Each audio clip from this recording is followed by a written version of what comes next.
What is up, everyone? Welcome to the show. My name is John Moore, and in today's video, we're going to talk a little bit about how to position your hand on the banjo. Now, we're getting ready to start picking now. We've talked about tuning the banjo. We've went over all the parts of the banjo so you know what a fret is, and when I call out the third string, you know what I'm saying when I say third string on the second fret. You know to fret the third string, that is the G string, the middle G on the second fret, and all of that. We've also went over how to fit your picks, how to choose your picks, and how to put them on your fingers and make sure they're fitted in a comfortable way.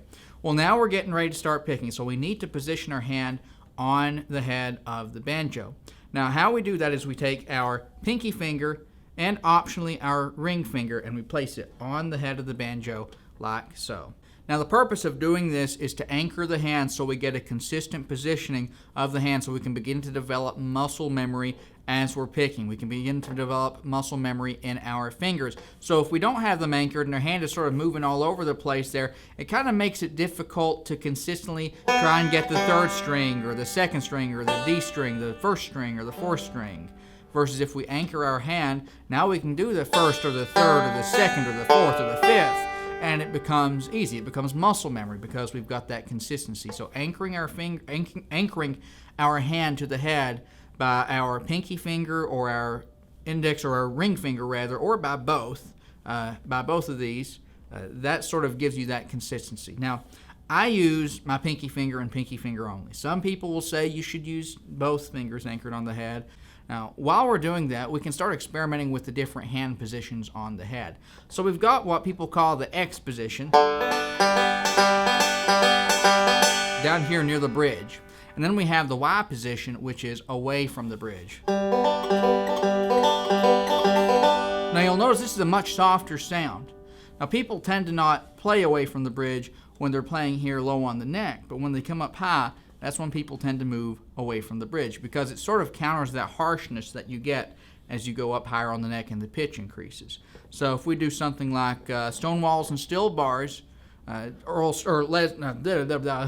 Lord forgive me, Ralph Stanley does it like this.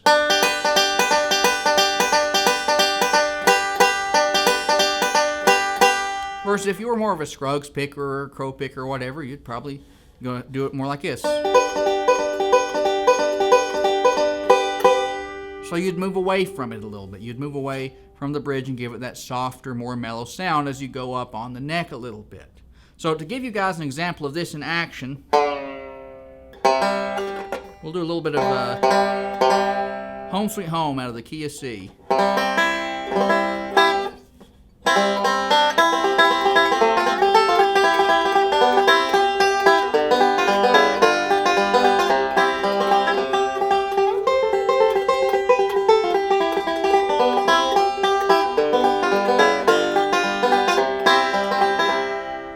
Now, if we didn't move our hand as we did this, it would sound something like this.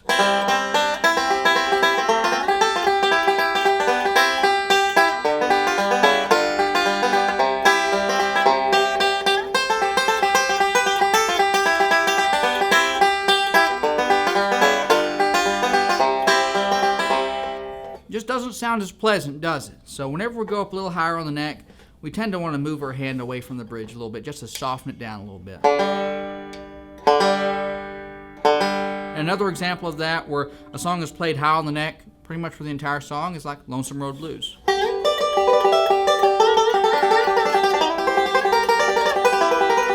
Just doesn't sound the same back here.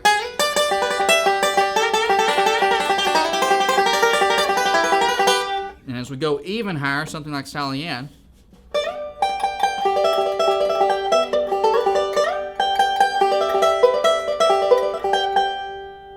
If we bring it back here,